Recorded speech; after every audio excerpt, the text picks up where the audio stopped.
हिसार के कैंप चौक पे हरियाणा टूरिज्म के कर्मचारियों ने आज जोनल स्तर पर धरना दिया। आप देख सकते हैं सभी कर्मचारी यहाँ बैठे हैं, जोनल स्तर के कर्मचारी बैठे हैं।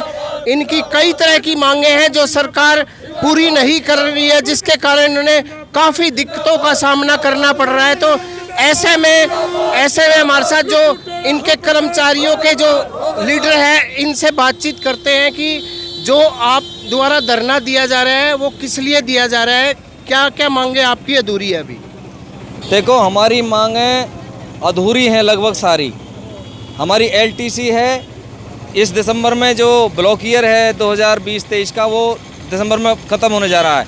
एलटीसी अभी इन्होंने 96 जो रिटायर कर्मचारी हुए थे शुरू में, केवल 96 के बोले कि भाई इनको देंगे, बाकी कोई हमें नहीं बताया, इन्होंने एलटीसी जारी नहीं हुई है। इसके अलावा हमारी जो कैशलेस मेडिकल सुविधा की मांग है, सेवा नियम बनाने की मांग है, जो कर्मचारी लगातार हमारे रिटायर हो रहे हैं बिना किसी प्रमोशन के, सभी कैटेगरियों की प्रमोशन की मांग है।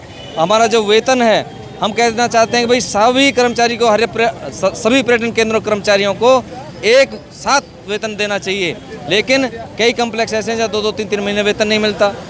मुख्यालय में हर महीने 1 तारीख को वेतन मिल जाता है। तो ये भेदभाव है, ये दूर होना चाहिए। इसको निजीकरण करने की बजाय इसका विस्तार करके यहाँ स्थायी कर्मचारियों की भर्ती करनी चाहिए। ये हमारी मुख्य मांग है। मांगे पूरी नहीं होती तो किस तरह का प्रदर्शन किया जाएगा आगे? देखो, अभी ये जोनल धरने चल रहे हैं, कोई सुनवाई अभी तक पर्यटन प्रशासन नहीं कर रहा है। हाँ, ये जरूर है कि वो मतलब इनको संज्ञान लेके छुटपुट वो हमें मैसेज मिल रहे हैं, इस तरीके की मांग हमारी, जैसे एलटीसी का 96 आदमियों का लागू किया है या कच्चे कर्मचारियों की वर्दी का काम किया है उन्होंने। लेकिन बातचीत करके, बुला करके समस्याओं का समाधान करने की सोच पर्यटन प्रशासन की नहीं दिखाई देती। अगर ऐसा नहीं होता है तो जो हमारा अगला प्रोग्राम, ये धरने करने के बाद मंत्री जी के वहाँ पर बड़ा प्रदर्शन हम करेंगे सर्व कर्मचारी संघ की मदद से। जी, आप क्या कहना चाहेंगे जो जोनल स्तर पे किया गया है, और प्रदेश में कितने कर्मचारियों को वेतन नहीं मिला है और किस लिए, और क्या क्या मांगे अलग से? आज इस जोनल धरने के माध्यम से हम कहना चाहते हैं लगातार, भाई सरकार की गलत पॉलिसी के कारण टूरिज्म विभाग घाटे में है। अन्यथा टूरिज्म विभाग के अंदर कोरोना के टाइम में भी पैरामेडिकल स्टाफ और डॉक्टर की हमने सेवा करी। करोड़ों रुपए के बिल पेंडिंग हमारे सरकार की तरफ से है। मतलब उस टाइम जब जनता भाग रही थी, और उस टाइम भी टूरिज्म का कर्मचारी और कर्मचारियों के साथ मिलकर के काम कर रहा था। रही बात महकमे के अंदर घोटाले की, महकमे के अंदर लगातार बड़े भारी घोटाले चल रहे हैं।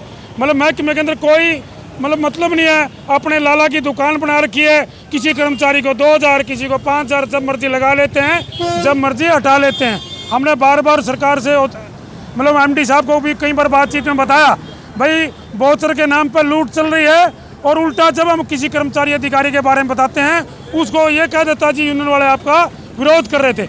हम ये विरोध कर रहे हैं अभी लगातार, क्योंकि लगातार सेल टैक्स और वैट के रूप में टूरिज्म का प्रत्येक कर्मचारी कमा करके हम सरकार को करोड़ों रुपए जमा करा रहे हैं। और हमने बार बार ये कहा है, कोरोना के टाइम में ओयो नाम की जो कंपनियां वगैरह है, जहां मार्केट के रेट और हमारे कम्प्लेक्सों के रेट ज़्यादा है, मार्केट के रेट कम है, हमने कहा लगातार भाई आप हमारे कमरों के रेट कम कर दिए। हमारे पास 850 के करीब कर्मचारी, मतलब विभागों के अंदर, कम्प्लेक्सों के अंदर कमरे हैं, उनके रेट कम करके उनको चलाना ना चाहते। जब हमारे पास प्रॉपर स्टाफ ही नहीं होगा, मतलब हमारे पास कुक नहीं होंगे, वेटर नहीं होंगे, जो ग्राहक हमारे पास आता है वो वापस चला जाता है। प्रॉपर हम पार्टी नहीं करते, जो फंक्शन नहीं करते, इनकी गलत नीति के कारण टूरिज्म घाटे में है। अन्यथा हम कहना चाहते हैं, आज से कोरोना से टाइम पहले हमारे पास 65 करोड़ रुपए की एफडी टूरिज्म के पास होती थी, और बुढ़ापा पेंशन के लिए भी टूरिज्म के खाते से पैसा दिया जाता था।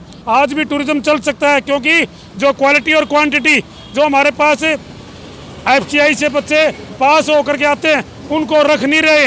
लगातार वहाँ भी बच्चों के साथ शोषण हो रहा है, और उल्टा अपने निजी चहेतों को रख करके, जिनके पास क्वालिफिकेशन नहीं है, उसको रख करके हमारी फूड की क्वालिटी और क्वांटिटी। अच्छा, ये बताएं, अब की मांग पूरी नहीं होती, कौन से मंत्री के सामने कब प्रदर्शन किया जाएगा?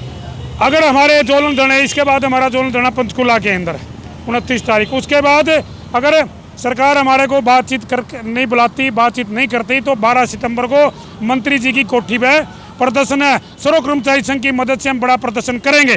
उसके बाद भी, कौरपाल मंत्री जी हमारे टूरिज्म के मंत्री, उसके बाद भी अगर मंत्री जी ने भी हमारी मांगों का समर्थन नहीं करा तो हमने स्टेट कमेटी की मीटिंग बुला करके, क्योंकि जो घोटाले चल रहे हैं टूरिज्म के अंदर, अभी जो कुरुक्षेत्र का घोटाला उसके चेयरमैन आदरणीय मुख्यमंत्री जी हैं।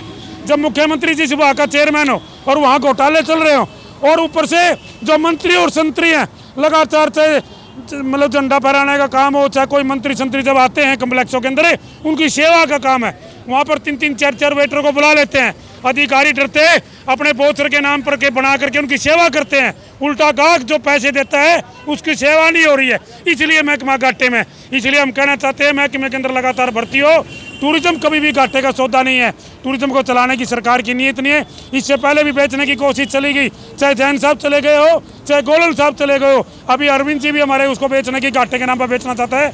हम सर्व कर्मचारी संघ की मदद से टूरिज्म को बिकने नहीं देंगे। धन्यवाद से संघर्ष जी, ये थे कर्मचारियों ने स्पष्ट तौर से यही कहा कि जो एक तो इन्हें वेतन नहीं मिल रहा है और साथ ही साथ जो घाटे में किया जा रहा है, क्योंकि सरकार की नीयत साफ नहीं है, इस कारण घाटे में किया जा रहा है। और कर्मचारियों चेतावनी देते कहा है कि 12 सितंबर को अगर मांगे नहीं मानी जाती तो मंत्री के जो आवास के सामने वहाँ प्रदर्शन किया जाएगा, धरना दिया जाएगा। और इसके बावजूद भी प्रदेश स्तर की ये भी मांगे पूरी नहीं होती तो प्रदेश स्तर पर बैठक करके एक प्रदेश स्तर पर बड़ा आंदोलन किया जा सकता है। प्रवीण कुमार, हिसार।